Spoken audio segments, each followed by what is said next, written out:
Meus irmãos, a paz do Senhor Jesus. Vamos dar início à nossa aula de número 4, a grande tribulação.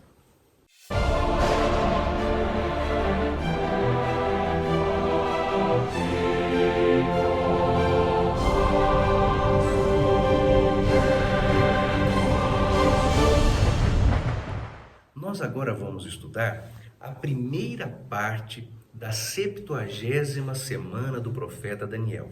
Mas vamos a algumas recapitulações importantes.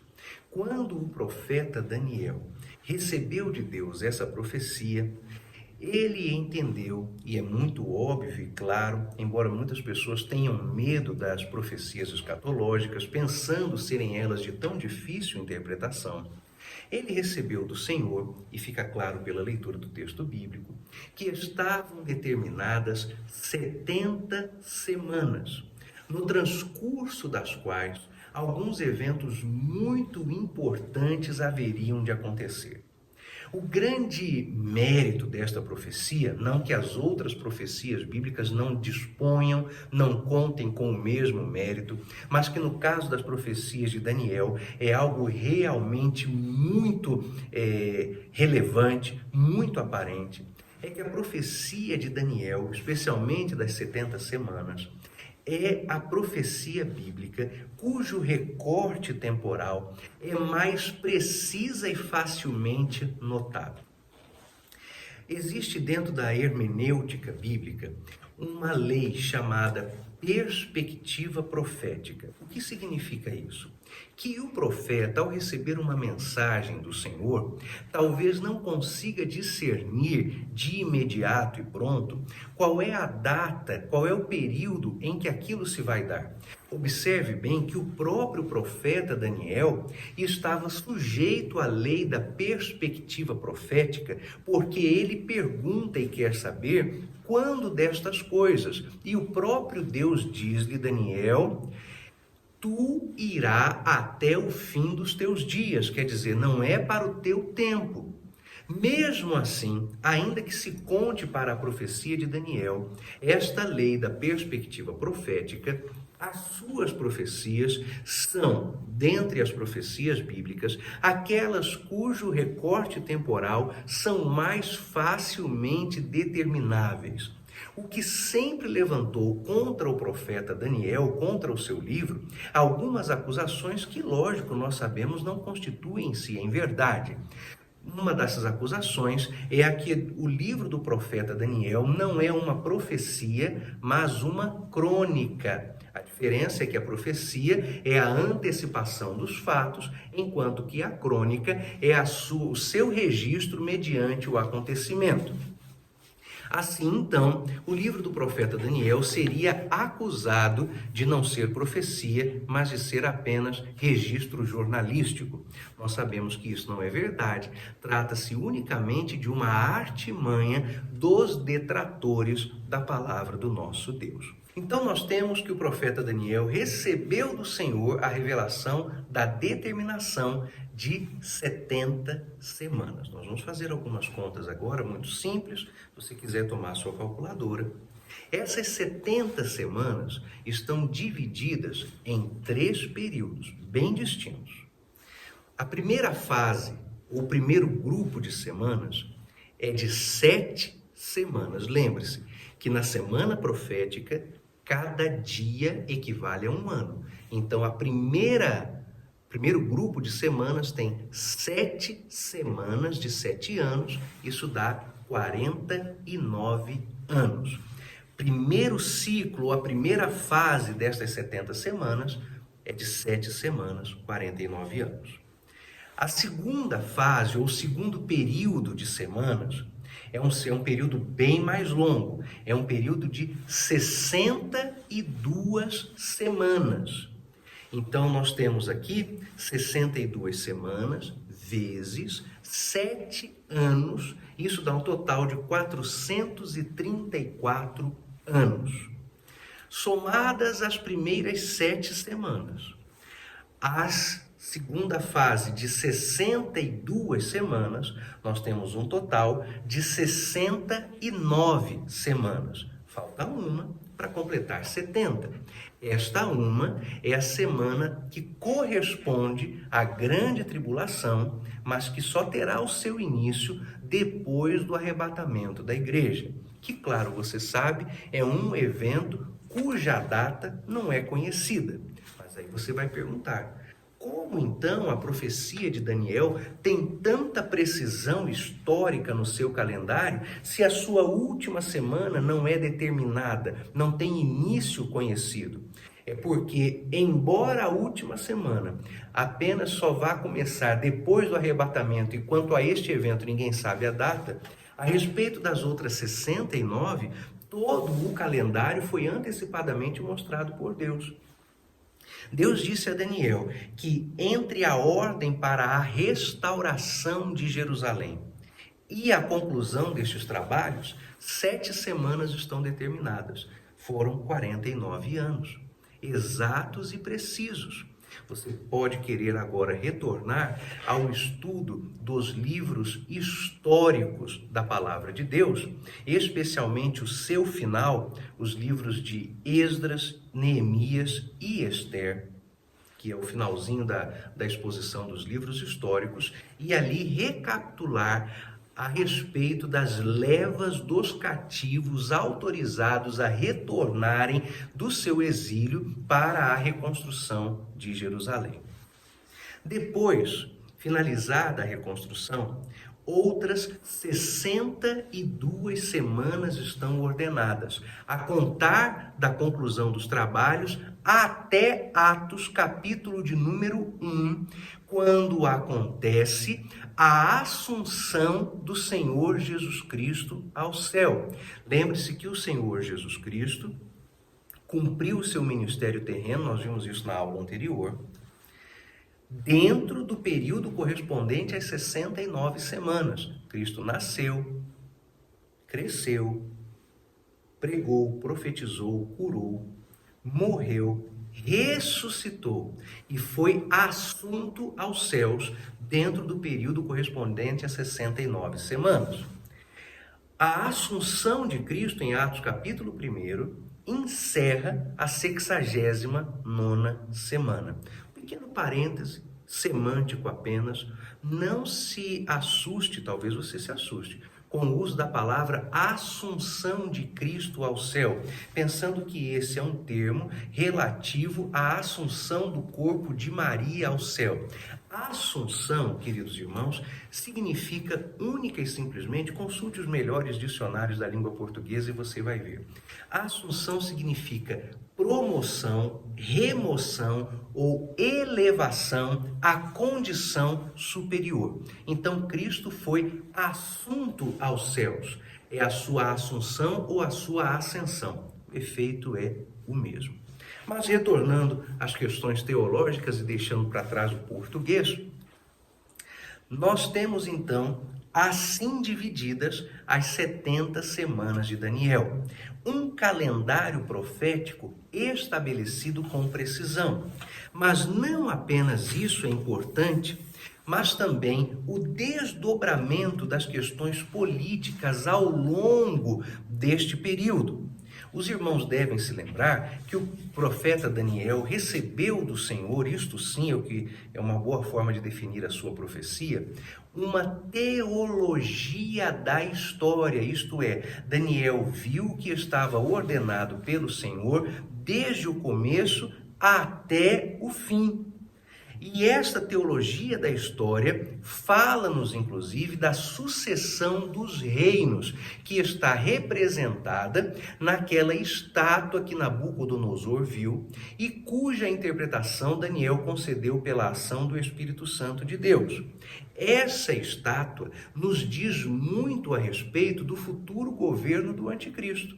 Vamos relembrar, portanto, que essa estátua tinha uma cabeça de ouro, que representava a própria Babilônia.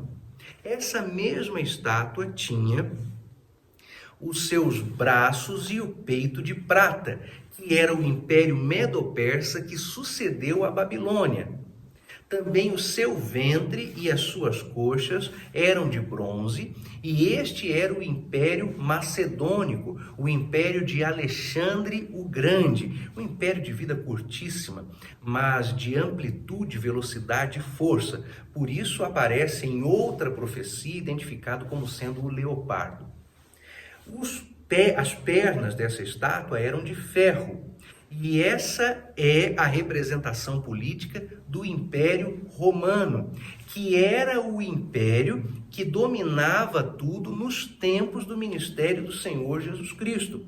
Lembre-se que na plenitude dos tempos, o Senhor Jesus Cristo desenvolveu o seu ministério debaixo de algumas condições muito específicas, controladas por Deus. Havia uma língua que era o grego koiné, o grego comum, mas de profunda relação linguística com o grego ático, que era o grego clássico ateniense.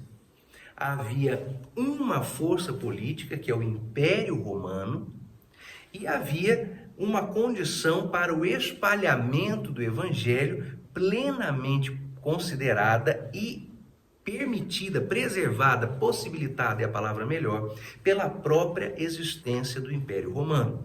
Bem, esse Império Romano, cuja representação profética na estátua corresponde às pernas de ferro, cederia o seu lugar para outra força política, que são os pés de barro e de ferro da estátua. E a própria interpretação de Daniel fala-nos que esta força política não corresponde a um reino, mas corresponde a vários reinos. Na verdade, 10, que se dão pela semente humana, mas que não formam uma unidade política. Esta força política terá o seu momento de maior identificação correspondendo com a própria 70ª semana do profeta Daniel. Mas as suas bases correspondem às bases do que sobrou do Império Romano. Vamos nos recordar que o Império Romano colapsou e caiu em 2 momentos distintos. Primeiro, a queda do Império Romano do Ocidente no ano 476 da era cristã. E depois disso, a capital do Império Romano deixou de ser a cidade de Roma para ser a cidade de Constantinopla, atual Istambul, na Turquia. E essa cidade de Constantinopla foi a capital do Império Romano do Oriente até a queda do Império Romano do Oriente no ano 1456, quando da tomada do Império Romano e da cidade de Constantinopla pelos turcos otomanos, liderados por Maomé II, que não tem nada a ver com o Maomé da Hégira do ano 620. E aí deu-se a queda do Império Romano. Agora veja que coisa muito interessante a observarmos e aguardarmos em nosso coração. As bases sobradas do Império Romano, e que darão a forma a esta força política dos pés da estátua que que o rei viu e Daniel interpretou, hoje estão dominadas por qual força religiosa? Pelo Islã. Então, embora política e geograficamente o império, o reino do anticristo, o governo do anticristo é a melhor expressão, se vá projetar no espaço geográfico e político correspondente ao Império Romano, a força religiosa predominante naquela região já não é o cristianismo, porque os irmãos sabem que filosoficamente a Europa se esforça para viver um momento de pós-cristianismo. E essa religiosidade predominante na Europa é muçulmana. Eu não estou dizendo que o anticristo será muçulmano, mas o que nos é interessante observar é que para fazer prevalecer uma religião mundial que será imposta aos homens e que se voltará contra tudo aquilo que se chama culto ou tudo que se chama Deus, As estruturas religiosas do islamismo são muito úteis, porque se há uma prática de religião no mundo que é essencialmente intolerante e impõe-se por violência, esta tal é, sem dúvida alguma, o Islã. Os irmãos bem sabem que as nações cristãs no Ocidente, em nome de uma política de liberdades, que faz parte da própria determinação de Deus aos homens, chamada de livre-arbítrio, não se implica, não se ressente de que haja muçulmanos em suas fronteiras, mas as nações muçulmanas não abrem as suas fronteiras para o cristianismo e nem para religião alguma. Então, isso nos deixa muito à vontade para dizer que a estrutura de coação, não é de convencimento, não é de proselitismo, a estrutura de coação do islamismo servirá às pretensões religiosas do governo do anticristo. Mas quando falamos a respeito da grande tribulação, nós precisamos entender algo muito importante. A partir do momento em que o Senhor Jesus Cristo tira a sua igreja da terra, a linha do tempo se divide em duas. Aqui na terra, a grande tribulação, que é o que vamos estudar agora. Lá no céu, o tribunal de Cristo, seguido pelas bodas do Cordeiro. Depois, estas duas linhas de tempo voltam a se sincronizar, porque ao final do período terreno da grande tribulação, que corresponde também ao fim do tribunal de Cristo, da consequente boda do Cordeiro, o Senhor Jesus desce sobre a terra para livrar Israel ao fim da grande tribulação. Então agora nós vamos nos ater à parte terrena dessa linha do tempo. Nas próximas lições nós veremos a sua parte célica, celestial, e depois o momento em que essas linhas se juntam. A grande tribulação, que é a 70ª semana do profeta Daniel, tem o seu início apenas para depois do arrebatamento. Nós, portanto, temos que entender uma coisa a respeito do diabo. Meus irmãos, Satanás é, sem dúvida alguma, o melhor teólogo que existe. Mas não vai com isso ficar preocupado, porque você está estudando teologia e eu estou dizendo que o diabo é teólogo. Então calma, que nem todo teólogo é diabo. Agora, o diabo é teólogo. E ele entende muito a respeito da Bíblia, mais do que você e eu. E o seu conhecimento tem sido ampliado desde a sua criação. Não se esqueça que ele é criatura feita por Deus. Era um anjo, estava no céu, foi precipitado de lá. E essa precipitação de Satanás colocou-o então em condição de inimigo de Deus, porque ele quis pôr o seu trono acima de Deus. Uma vez que Satanás foi posto então para fora do céu e passou a opor-se ao Senhor Deus, como fez desde o orgulho nascente em seu coração, o diabo tem aprendido todas as profecias bíblicas, tem desenvolvido a arte da mentira, faz sinais, e sinais não são só milagres, irmãos. Sinais são indícios, demonstrações, ocorrências, intercorrências, interferências que enganam os escolhidos. Veja, por exemplo, do ponto de vista político, a quantidade de gente que, embora professe a fé cristã, defende ideais comunistas. Essa gente não sabe que se estivesse morando em uma nação comunista e fosse crente, porque o cara que defende o comunismo não é crente, mas se esses tais pressupostos crentes vivessem em nações comunistas, eles iriam para prisões ou para o paredão, iam ser fuzilados. Contudo, nós temos cristãos, ou supostos cristãos, defendendo o comunismo. Temos supostos crentes defendendo eutanásia, defendendo o aborto, defendendo a ideologia de gênero. Então, Satanás, com as suas mentiras, tem se tornado cada vez mais efetivo, mais eficaz, mais eficiente. E o diabo, assim como nós, também não sabe quando será a volta do Senhor Jesus Cristo. Porque quando os discípulos perguntaram ao Senhor, mestre, quando hão de acontecer estas coisas? O Senhor Jesus lhes disse que estes tempos estavam reservados para o Pai. Então Satanás também não sabe. Mas ele sabe que o Senhor Jesus vem buscar a igreja a qualquer momento.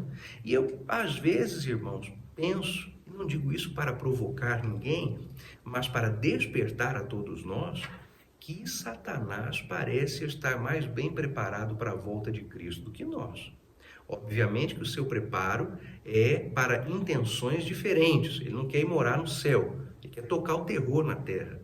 Mas, para o que ele pretende após o arrebatamento, ele está mais bem preparado que a imensa maioria dos cristãos. O diabo, portanto, sempre tem, a cada momento histórico, uma figura que lhe servirá de anticristo. O anticristo é um líder político, é um homem filho da perdição, filho do pecado, é alguém que será ou é totalmente possuído por Satanás. Isso aí já caiu, não tem mais salvação para ele. Ele escolheu entregar a vida aos propósitos e desígnios do diabo. Pois esta sua entrega, logicamente, portanto, acontece-se para que Satanás tenha a cada momento histórico um anticristo disponível. Talvez, durante o período da Segunda Guerra Mundial, esse anticristo, alguns nos apressaríamos a classificar, a dizer, identificar, que era Adolf Hitler. Pode ser. Eu não digo que não, mas talvez nós olhemos a cara de Hitler, de Stalin, de Lenin, de Benito Mussolini, de Fidel Castro, de Che Guevara, e pelas suas maldades perpetradas, pensemos, realmente, esses seriam anticristos. Mas, irmão, se fosse para votar entre Hitler e Barack Obama, para mim era o Obama. Ora, mas por quê? Carisma. Uma fala que agrada. Mas Hitler também agradava. Sim, irmãos, mas o carisma que havia naquele homem causava repulsa em quem tivesse um pouquinho de juízo. Lembra-se quando, por exemplo, Barack Obama ganhou a eleição, a primeira, e antes de tomar posse no dia 20 de janeiro, lá nos Estados Unidos, ele fez uma turnê pelo mundo. Isso nunca aconteceu, foi inédito. Um presidente eleito nos Estados Unidos fazendo uma turnê para tomar simbolicamente posse do mundo. E ele fez uma apresentação, um show político na Alemanha. Quem se lembra disso? Vá pesquisar depois. Fez em outros pontos da Europa. Fez no Brasil. E as pessoas afluíram para assisti-lo. Ele foi um popstar. Foi agora o grande cabo eleitoral do Joe Biden, esse fantoche da Kamala Harris que está lá dirigindo os Estados Unidos da América. Mas você, se fosse escolher um anticristo em tempo presente, não pensaria no Barack Obama. Pensaria talvez no Kim Jong-il, aquele gordinho lá nada contra os gordinhos, irmão, sou gordinho também, mas ele é rechonchudo, lá da Coreia do Norte. Talvez você pensasse em Vladimir Putin, mas não no ilibado Obama, não no herói do progressismo, pois é exatamente o que o diabo quer. Os seus prováveis anticristos, meu irmão, não tinham cheiro de enxofre, não tinham chifre na cabeça. Embora o chifre seja uma representação profética de poder, esse homem não tem chifre na cabeça. É alguém para quem as multidões correriam. Esse homem seria alguém aclamado, alguém para quem as pessoas olhariam e diriam assim, e dirão, se ele fosse presidente do mundo, estava tudo em paz. E é assim, irmãos, exatamente assim que o anticristo vai ascender. Procure pensar sobre isso. Agora, por favor, não vai sair por aí dizendo que eu falei que o Obama é o anticristo. Não foi isso que eu disse. Mas esse surgimento do anticristo durante a grande tribulação não é apenas político, é um surgimento religioso também. O anticristo terá uma religião mundial. Por quê? Porque a sanha, o desejo, a implicância, a guerra, a ambição de Satanás é ter o que Jesus tem, é ter o que Deus tem, é ser como Deus. Esse é o desejo do diabo. E é algo para nós, os cristãos, aprendermos biblicamente. Eu não sei se os irmãos já viram, irmãos, mas o que tem de gente dentro das nossas igrejas com mania de perseguição não é brincadeira. E um tipo de perseguição diferente, porque tem muito crente que acha que é um alvo primário, preferencial da implicância de Satanás. O diabo não me larga, o diabo isso, o diabo aquilo. Irmão, o diabo não está nem aí para você, para nenhum de nós. A implicância do diabo não é com a gente. A guerra do diabo, irmãos, é com Cristo. O diabo não quer seu lugar, ele não inveja você, ele não quer a sua casa, ele não quer o seu emprego, ele não quer a atenção que você acha que tem das pessoas. O diabo não tem inveja de você. A inveja do diabo é contra Deus. Quando o diabo se volta contra os crentes, quando ele se volta contra os homens, se volta contra o ser humano, salvo ou não, ele o faz porque este ser humano é imagem e semelhança de Deus e ele quer destruir a imagem e a semelhança de Deus. Aí eu concordo, sei, afirmo e esclareço que o diabo se volta contra os crentes e contra os seres humanos de modo geral. Mas não porque somos um alvo preferencial, e sim porque há alguma coisa em nós que ele quer ter e ser e não é e não tem, que é a imagem de Deus, que somos nós. Façamos o homem à imagem e à nossa semelhança. Um dia Satanás teve isso, mas não mais. Ele caiu. Era um anjo de luz, deixou de sê-lo para tornar-se aquilo em que ele é, o inimigo de Deus. Então o diabo quer o que Deus tem. O que Deus tem? Uma igreja. O que o diabo vai fazer? Uma igreja para ele. Então ele se voltará contra todas as religiões. Embora eu tenha explicado que o mecanismo de coação do islamismo é muito importante para o estabelecimento de uma religião universal, não quer dizer que a religião universal do diabo vai ser o islamismo. A religião universal do diabo é o diabo. O diabo quer ser adorado. O diabo quer ser louvado, assim como Deus tem uma igreja, o diabo quer uma para ele. Assim como o Pai, o Filho e o Espírito formam uma trindade, o diabo vai formar uma tríade satânica entre ele, o falso profeta e o anticristo, para serem adorados. Assim como há a ressurreição inegável de Jesus, haverá o anticristo ferido de uma chaga mortal e sendo também curado, ressuscitado. Claro que será um embuste, mas tudo isso é a religião de Satanás.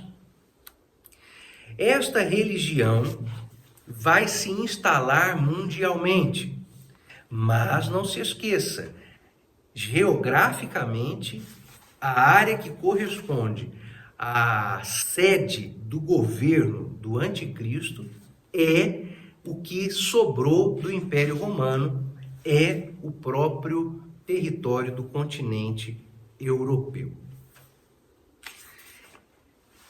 Os últimos impérios mundiais da profecia de Daniel estarão integrados na própria forma, na própria essência do império do anticristo, do reino do anticristo. Embora nós separemos essa estátua em pedaços, né? Cabeça, peito e braços, ventre e coxa, pernas e pés, não quer dizer que não haja de um para outro algum tipo de relação ou continuidade. Você não pode encarar as questões históricas de maneira estanque.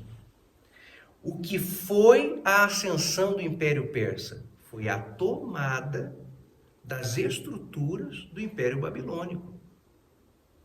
O Império Medo-Persa e o Império Babilônico, assim como os próprios assírios, Eles disputavam basicamente a mesma região geográfica.